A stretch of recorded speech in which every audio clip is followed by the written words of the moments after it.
কৃষিকাজ আবহমান বাংলার হাজারো বছরের ঐতিহ্য। এখনও দেশের সিংহভাগ মানুষ কৃষিকাজ করেই ঘুরাচ্ছেন ভাগ্যের চাকা। শুধু দেশে নয়, বিশ্বজুড়ে বৃদ্ধি পেয়েছে বাংলাদেশের তাজা ফল ও শাকসবজির চাহিদা।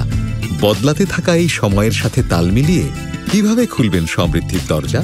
আপনার কৃষিকে সমৃদ্ধ করতে আমদানিকারক দেশসমূহে রপ্তানি করতে পারেন আপনার ফলানো কৃষি পণ্য। শুধু জানতে হবে কি করে নিজের পণ্যটা বাজারজাত করতে হবে। চলুন আজ শিখি, কাল নিজেই নিজের সৌভাগ্য গড়ি। আমদানিকারক দেশসমূহের বাজারে কৃষিপণ্য বাজারজাত করতে হলে বিজ্ঞানসম্মত নিয়ন্ত্রণ কাঠামো ও বিধিবিধান মেনে চলতে হয়। সকল কৃষক, ফসল প্রক্রিয়াকারী, সংরক্ষণকারী, সরবরাহকারী, বিপণনকারী ও রপ্তানিকারীদের অবশ্যই আমদানিকারক দেশসমূহের স্বীকৃত খাদ্যপণ্য নীতির দেওয়া নির্দেশ পালন করতে হবে। রপ্তানিকারককে সাধারণত আমদানিকারক যে কোনো দেশে খাদ্যপণ্য পাঠানোর সময় যে দেশে পাঠানো হচ্ছে তাদের নিজস্ব খাদ্য আইনও মানতে হবে।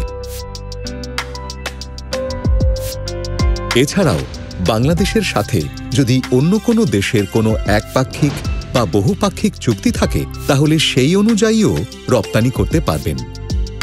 আমদানিকারক অনেক দেশে, বিশেষ করে ইউরোপের বড় পাইকার বা খুচরা বিক্রেতারা global GAP, British retail consortium, BRCGS, IFS, organic, FSSC এর মাধ্যমে নিয়ম মেনে পণ্য সরবরাহের শর্ত দেয়। শুধু তাই নয়, তৃতীয় পক্ষের মাধ্যমে সরবরাহকারীরা প্রয়োজনীয় ব্যবস্থাপনা ও নিয়ন্ত্রণ পদ্ধতি মানছেন কিনা সেটা তদারকি করে। বিভিন্ন আমদানিকারক দেশের, বিশেষ করে EU এর নিরাপদ খাদ্য আইন অনুযায়ী রপ্তানির মূল নীতিগুলো হল তাজা ফল ও শাকসবজির উৎপাদন থেকে শুরু করে ফসল ব্যবস্থাপনা, সংরক্ষণ ও সরবরাহ পর্যন্ত পুরো প্রক্রিয়াটির নিরাপদতা নিশ্চিত করা। তাজা ফল ও শাকসবজির উৎপাদন থেকে শুরু করে সর্বশেষ ব্যবহারকারী পর্যন্ত ফসলের বিপত্তি ও বিশ্লেষণ এবং সংকটপূর্ণ নিয়ন্ত্রণ ধাপ নীতি বা HACCP সম্পর্কে জানতে হবে। রপ্তানির প্রতিটি ধাপ অনুযায়ী উদ্ভিদের প্রাথমিক স্বাস্থ্যবিধি মেনে চলা, খাদ্য প্রতিষ্ঠান বা রপ্তানিকারকের নিবন্ধন বা অনুমোদন নেওয়া, তাজা ফল ও শাকসবজির উৎস শনাক্ত করা। এখন জেনে নিন বাংলাদেশ থেকে আমদানিকারক দেশসমূহের বাজারে তাজা ফল ও ফসল রপ্তানির ধাপগুলো।